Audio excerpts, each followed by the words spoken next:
Okay, I'm back, and I fixed the frame rate problem, but only temporarily. You see, in order to play Megaman X games on an emulator, you need to use a program called PSX Frontend in order to get past certain events that will usually freeze the emulator and get you stuck there. Now, the bad part is it causes that choppy frame rate you saw at the beginning. So what I'm going to do is play through the game smoothly during certain parts without the front end. Create a save state in front of whatever I can't get past beforehand, and then save the save state after, and then load it up again without the front end, so I can continue playing the game smoothly again, which is great on my part because I figured this out all by myself and I'm really proud, but also because, well, problem solved. How great is that?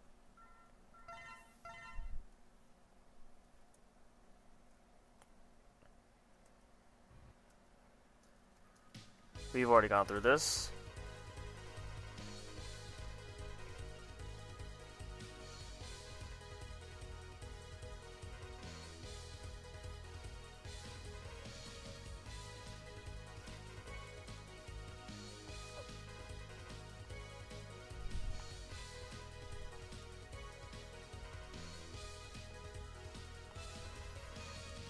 When I was a kid, I always picked the first stage I saw or was able to select, so that's what we're going to do today.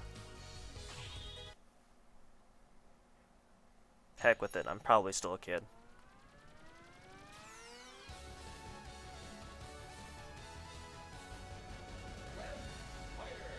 Kind of a boring name, don't you think?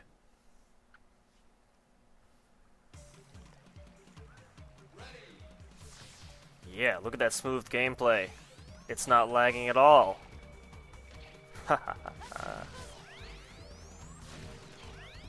Simple stuff. Jump and shoot. Nothing can stop you once you learn the art of jumping and shooting. Except for things that are indestructible, like that thing. But no need to worry about that. Okay, here we go. This is a place where you want to save state and restart the game with the PSX front end so you can get past this event without having the game freeze on you. I'll be right back.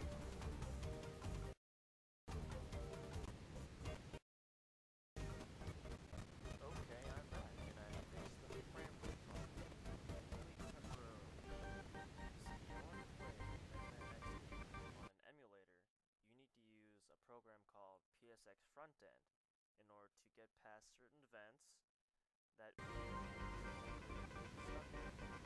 now the bad part is it causes that choppy frame rate.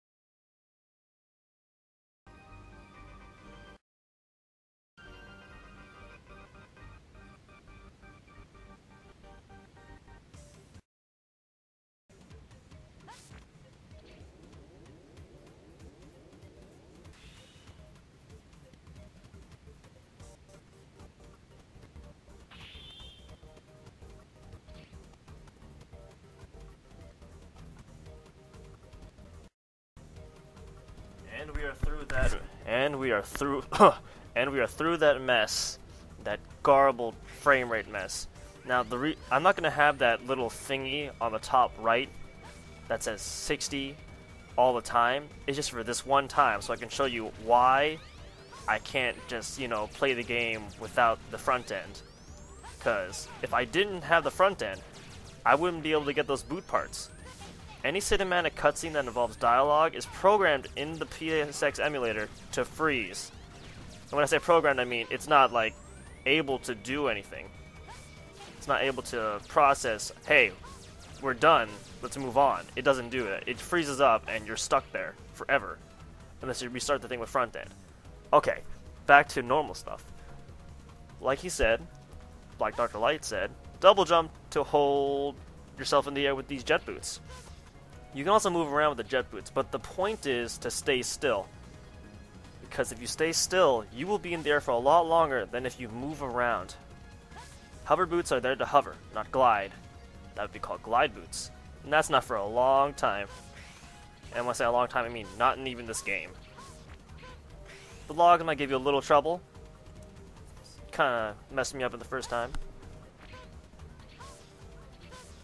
But if you have the jet boots, it shouldn't be that hard. The jet boots are pretty good for beginners because it allows you to be a little bit more mobile. And mobility is just great for beginners altogether. Sorry if I'm being a little reckless, it's just that I finally got this thing to work and I'm really excited and I just want to hurry up and get this done before something stupidly goes wrong. Alright.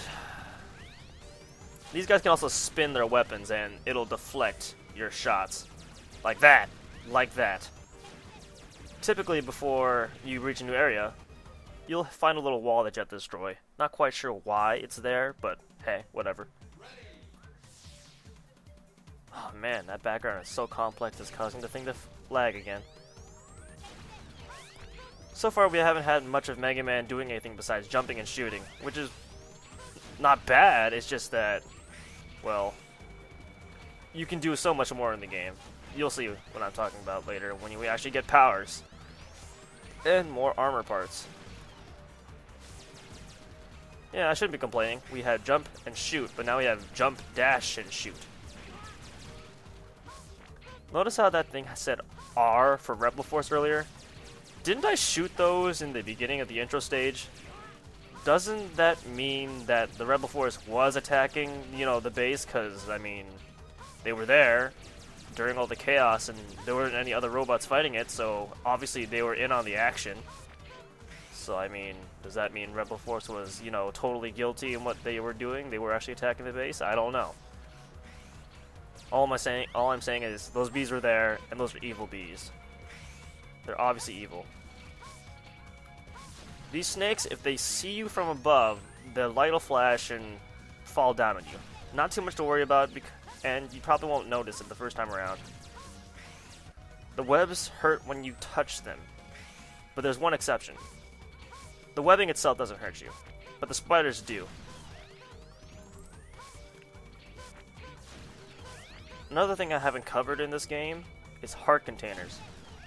Sort of like, you know, Legend of Zelda's heart containers, except you're a robot. They increase your life by a certain amount permanently, and there's one in each level. We can't find the one for this level. We need to have something special in order to do that. But we'll figure that out next time. Okay.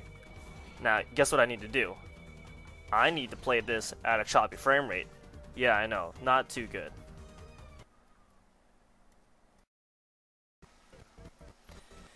And welcome back to choppy frame rate. Oh my god. I can see why people don't normally play this game on an emulator. Or LP it. It'd probably be better if I actually used a PlayStation and a capture card. But I'm poor and I don't have those. Just gonna charge my laser. I mean buster. I can't turn back, the door's closed. Oh dear, I wonder how this is gonna look. Jump and shoot. Jump, jump and dash. Application, everyone, application. Jump and shoot.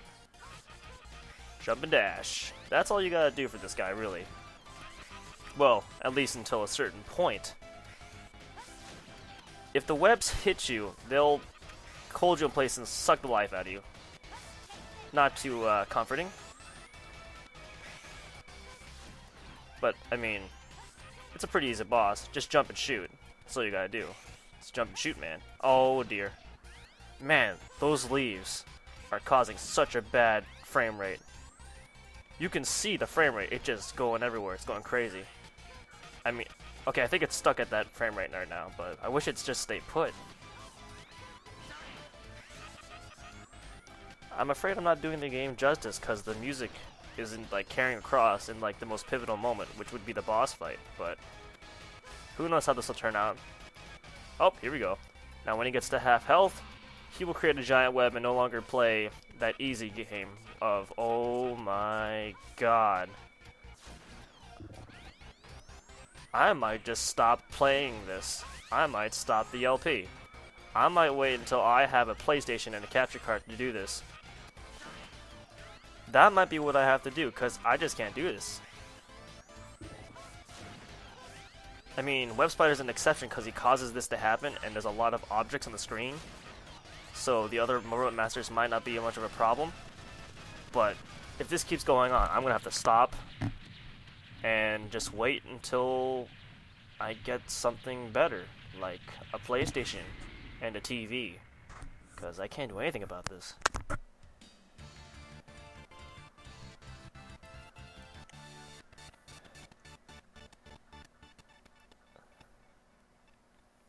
Oh dear.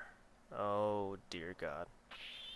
Okay, this is where you would get stuck if you didn't have the front end. You would warp out, and then nothing would happen. The screen wouldn't black, and you'd just be stuck there.